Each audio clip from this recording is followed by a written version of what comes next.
Shoigu pour le groupe Union centriste pour 4 minutes.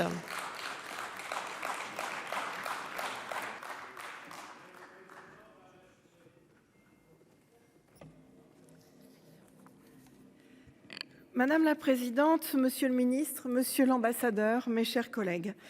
Depuis un an, les auditions menées par le groupe d'amitié France-Ukraine que je préside ne parlent ni d'échanges culturels ni de partenariat économique. Les auditions que nous menons sont des récits d'horreur, de souffrance et de terreur, des récits de courage et de résilience. À chaque entretien, nous promettons de porter des messages. Je remercie donc Claude Malhuret qui me donne aujourd'hui l'occasion de le faire. Une tribune qui ne sera pas la mienne, mais celle de ceux qui souffrent et nous appellent au secours. Ce sera aussi la tribune d'un groupe d'amitié qui n'a jamais relâché ses efforts. Le 23 mars 2022, nous étions une vingtaine devant l'ambassade de Russie à Paris. Nous portions un message simple, exigeant le respect des termes de la Convention de Genève, signée par la Fédération de Russie. Nous demandions d'urgence des corridors humanitaires pour les populations civiles. Nous portions les signatures de 170 d'entre vous, sénateurs de France. Nous n'avons pas été reçus, traités avec le plus grand des mépris. Le 7 février 2023, nous exigeons de nouveau le respect des règles essentielles du droit humanitaire international, le respect des populations civiles, le traitement loyal des prisonniers de guerre, le libre accès aux organisations humanitaires internationales et tout particulièrement à la Croix-Rouge. Le 2 novembre 2022, nous avons auditionné celles que l'on appelle les femmes d'Azov, dont les époux, les pères, les fils ont défendu Mariupol jusqu'à la limite de leurs forces. Retenus désormais dans des endroits tenus secrets, torturés, privés de nourriture et de soins, ils sont sans contact avec leurs familles. Que cette résolution leur prouve que nous ne les oublions pas et que nous partageons l'épreuve de cette inhumaine angoisse. Le 29 octobre 2022, nous recevions Madame Matvichuk, prix Nobel de la paix, avocate, qui dirige le Centre pour les libertés civiles. Elle recueille des témoignages pour documenter les crimes de guerre. On ne documente pas seulement les violations des conventions de Genève, explique-t-elle. On documente la souffrance humaine. Chaque jour, hélas, elle entend le pire. Nous devons lui promettre que ces dizaines de milliers de récits ne seront ni vains ni perdus et qu'un tribunal international dédié rendra sa justice.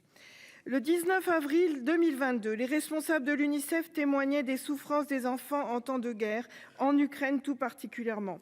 Les enlèvements massifs d'enfants vers la Russie déjà ne faisaient plus de doute, même si leur décompte manque encore de précision. Nous devons par cette résolution les dénoncer vigoureusement. À cette occasion, des chiffres nous ont été rappelés. En 1914, 90% des victimes de la guerre étaient militaires, 10% étaient civiles. De nos jours, la proportion s'est inversée et désormais, dans un conflit où l'un des deux belligérants cible intentionnellement les populations civiles, le nombre de femmes, d'enfants et de vieillards parmi les victimes est intolérable. Par cette résolution, chers collègues, dénonçons une dérive inhumaine. Je voudrais aussi avoir une pensée pour nos collègues députés de la Rada d'Ukraine qui travaillent chaque jour et sans relâche, parfois sous les attaques des bombes. Par exemple, Ludmila Bouimister qui, au lendemain de l'agression du 24 février, témoignait par visio en gilet pare-balles, demandait des casques et suppliait l'Europe de fermer le ciel. Voici quelques-unes des voix que je porte au nom du groupe d'amitié. Chaque jour de guerre est un jour de trop. À la gare de Kiev, un grand nombre de jeunes gens, chaque jour, partent pour le front et une file d'ambulances récupère les blessés. C'est d'une tristesse infinie. Nous souhaitons tous que cette guerre cesse au plus vite. Mais c'est aussi notre rôle et notre devoir d'exiger tout de suite le respect des valeurs essentielles de la France, pays des droits de l'homme. Enfin, je dois vous dire, chers collègues, qu'au fil des auditions, mon oreille russophone se familiarise avec l'ukrainien. Un mot revient dans chaque phrase et j'ai fini par le comprendre.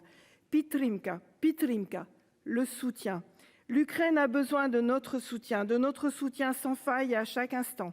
Le président Stefanchuk nous a dit la semaine dernière, la guerre nous a volé une année de notre vie. Eh bien, mais vous avez aussi changé. Oui, nous avons changé. Nous avons appris le sens du mot soutien. Je vous remercie. Merci. Alors, la parole